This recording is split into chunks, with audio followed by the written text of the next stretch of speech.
I love great conversations. Hi, my name is Angel Jones. Thank you for joining me on 12-minute convos where I help you create a brand of your own unique, real self. Listen in as I have conversations with amazing people from all over the world. Good night, Nick Jarin. How are you going on this wonderful, beautiful night? I'm doing very well. Thanks for having me on the show. Hey, it's a great pleasure, my friend. Great pleasure to connect with you. Tell us, what part of the world are you in right now, Nick? I'm currently in Seattle, Washington, USA. That's wonderful. And which of your talents is responsible for us connecting at this time? Yeah, I was thinking about this. I think most people know me from my work on my podcast, Northwest Nerd, or my work on the radio, since that's kind of the most public-facing stuff that I do. But you found me via LinkedIn, where I mostly do web developer type stuff. So I was hoping you could tell me. Yeah, well, so all right, let me answer your question first. You are a podcaster, after all. You are family. But yeah, most definitely. The reason I connected with you is because of the podcast. But the question is really... it's like one of those trick questions, if you would, because I believe that the thing that you're functioning in, which is your talent most times, is responsible at this particular time for us to cross paths, which is intriguing if you really think about it deeply.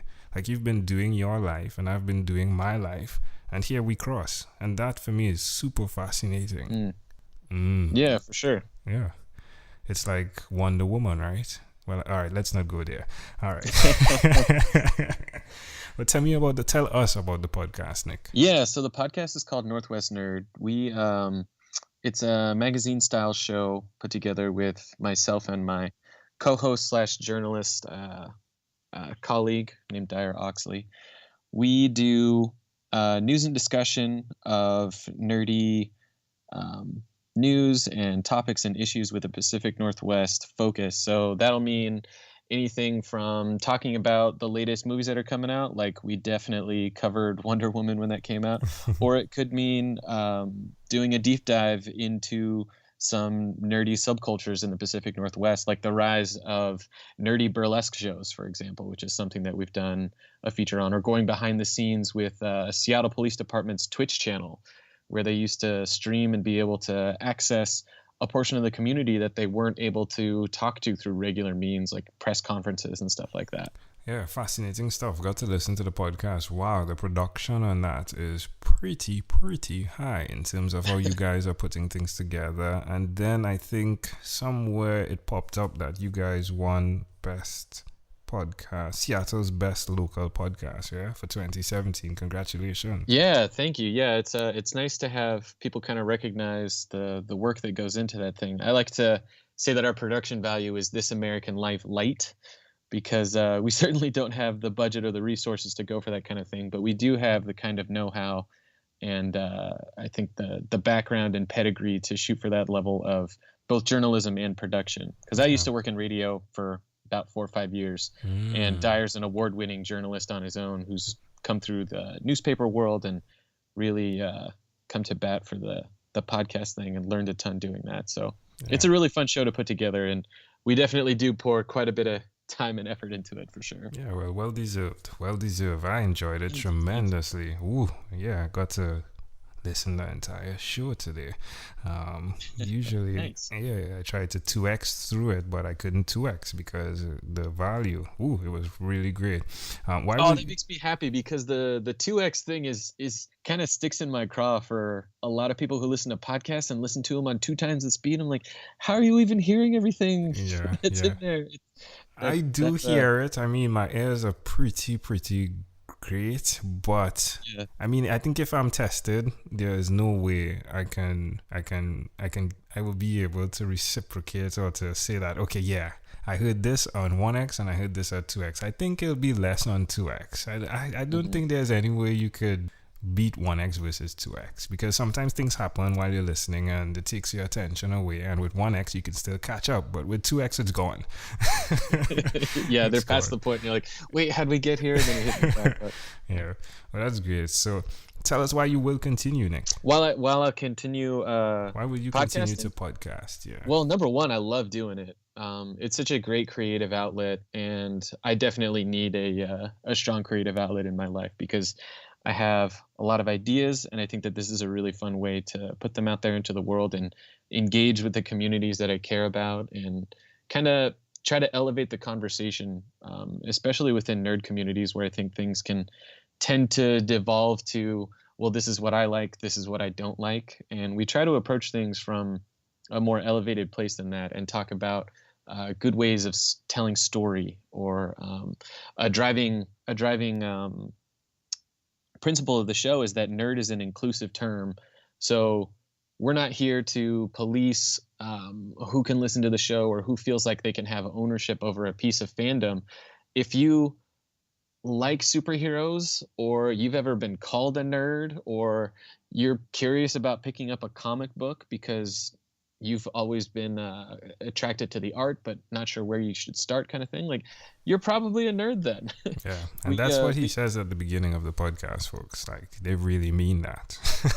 Yeah, thank you. Yeah, that's just fostering that kind of community within the nerd spaces that I love. I think that, combined with getting to do something creative and getting to create something, is why I'll keep doing it. Tell us one other thing that you've done consistently over the last 3 years. The last 3 years, walked my dogs. The last 3 years have actually been a period of quite a bit of change for me, because I used to work in the radio world, and I left that about a year ago to change up my non-podcasting career and get into coding and programming. So it's been quite a bit of upheaval. But when you sent me the questions to take a look at before we were going to record, I thought about what I've been doing the last 3 years, and something that really centers me each day is getting to walk my dogs in the morning and the evening. It's a moment where I'm away from the computer, because I kind of tend to live on the internet, especially with doing a podcast and coding now.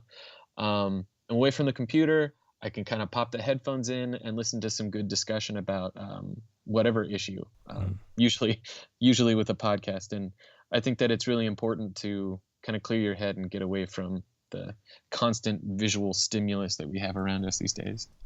Give me an emoji to express how you feel when you're walking your dogs. Calm. That's that's the emoji. Yeah, I think that's the main one. Yeah. Because they're pretty old, so we don't move that fast. So it's a lot of kind of standing and looking around at the neighborhood. And I'm blessed to live in a beautiful neighborhood here in Seattle, where when it's not gray and raining, there tends to be a lot of green and a lot of flowering trees. So I really like walking around where I live.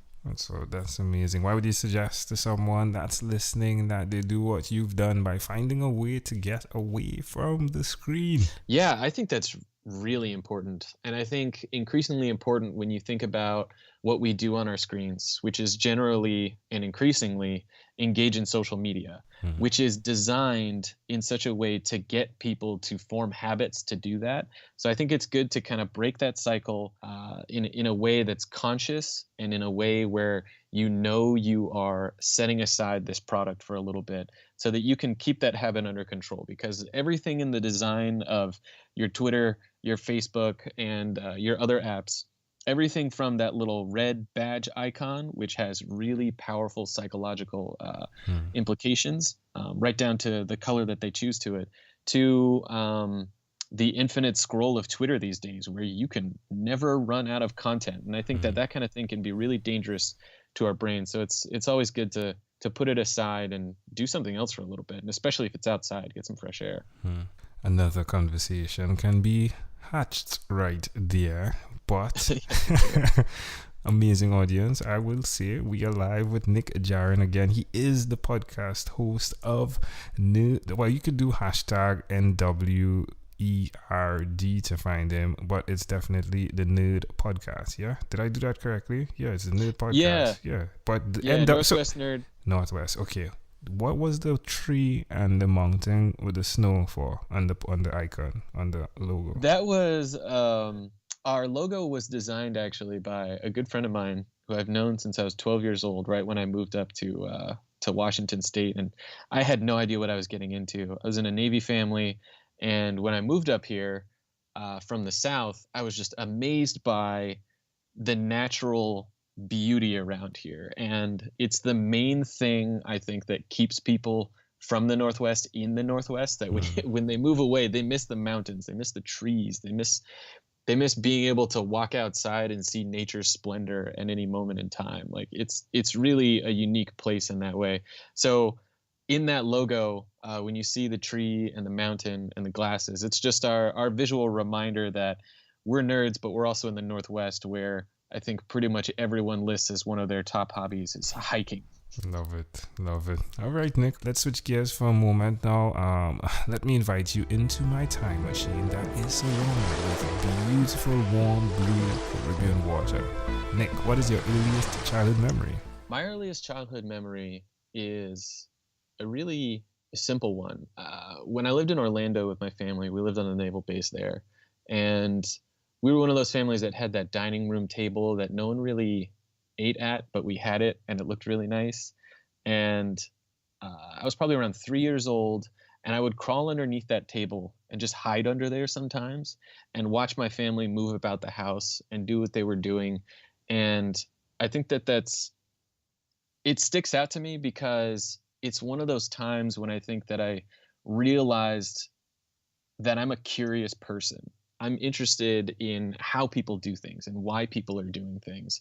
And it was my first memory of true observation, where I wasn't necessarily interacting with the moment, but I was still absorbing it by watching my parents walk around and dance to music as they vacuumed the house and stuff like that. And I think that those little moments, and the reason why I'm so curious about the communities that I love now, is because of the way that I grew up, where I was in a family of 5, and I had a lot of opportunities to kind of be off on my own, just kind of watching what everyone else was doing.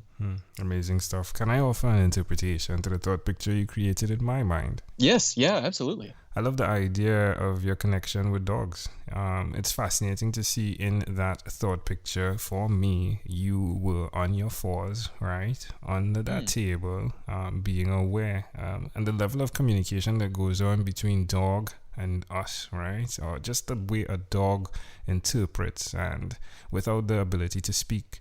It's just fascinating how the communication is of such a high caliber.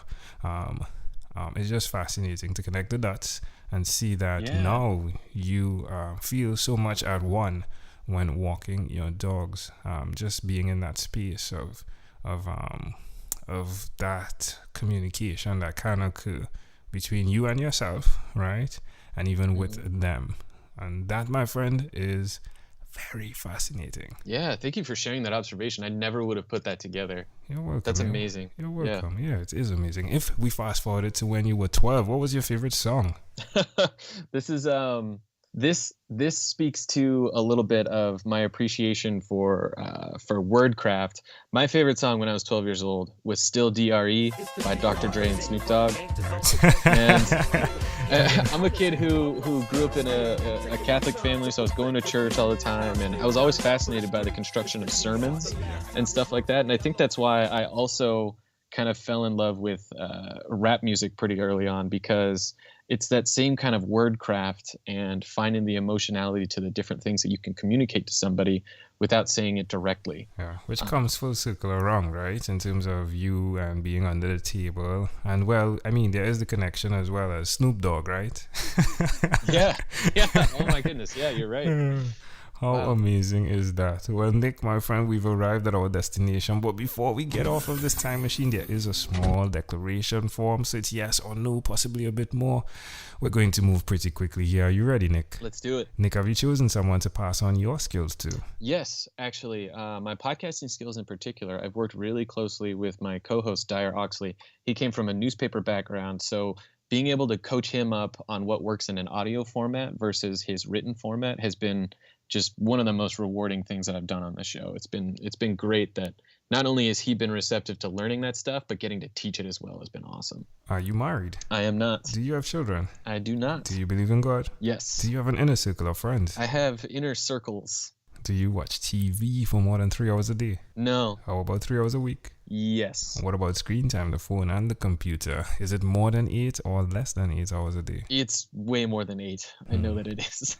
Nick, if you had to share with us your own unique real statement, the statement that represents Nick Jarin, what would you say that is? I would say embrace your story. There are boxes that people want to put you in and paths that people want you to walk because of who they think that you are. But you've gotten to where you are because you did things your way. Embrace that. Don't let somebody else decide what your identity is. Be yourself. Love it. Nick Jarin, this was a great pleasure, my friend. Before you leave, is there anything else you'd like to share with our amazing audience? Just a shameless plug for my podcast, Northwest Nerd. You can find us on iTunes and all the streaming platforms for podcasts, as well as our website, nw-nerd.com. Yeah. Great stuff. Northwest Nerd. Nick Jarin, again, great pleasure. Thank you for being on What is Inspired by 12-Minute Convos with Angel Jones. Thank you. This was a ton of fun. Thank you for being on 12-Minute Convos with Angel Jones. Stay tuned for more from our advertisers. Diabetes is a mountain pandemic. It's a disease that's not acute but chronic. Similar to this rhyming method, I have simplified the definition, the signs and symptoms, and the complications of diabetes for both adults and children in my books, Poems for Patients, A Focus on Diabetes, and The ABCs of Diabetes for Children. These books are available on Amazon.com, and for more information, you can visit my website, poemsbyaj.com. That's poemsbyaj.com.